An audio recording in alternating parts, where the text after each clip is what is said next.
তো আচ্ছা দেখুন, একদম মাত্র কয়েক সেকেন্ডের ভিতরে ডিমটা কি সুন্দর একটা ফুলে উঠছে। তো এখন আমি যেটা করবো, ডিমটা একটু উল্টিয়ে দেবো।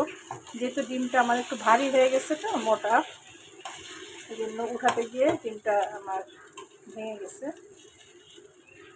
কোনো কিন্তু সমস্যা নেই, কারণ আমি তো ডিমটা অলরেডি এভাবে পিস পিস করে দিব। আমার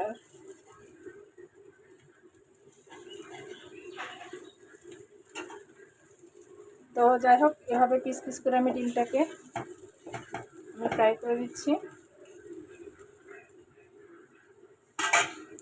তো অলরেডি ডিমের ভিতর থেকে খুব দারুণ একটা স্মেল চলে আসছে।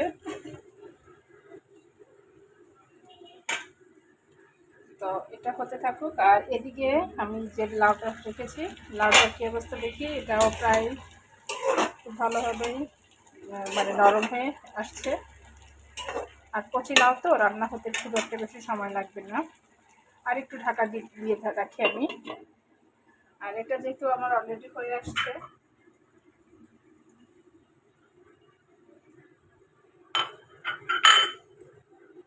সেক্ষেত্রে আমি এখন ডিমটাকে উঠিয়ে রাখবো।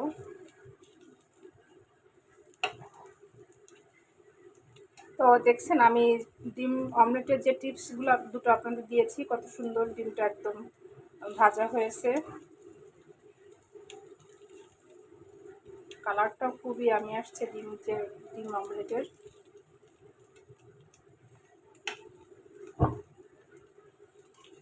তো এটা এখন আমি এখানে রেখে দিব।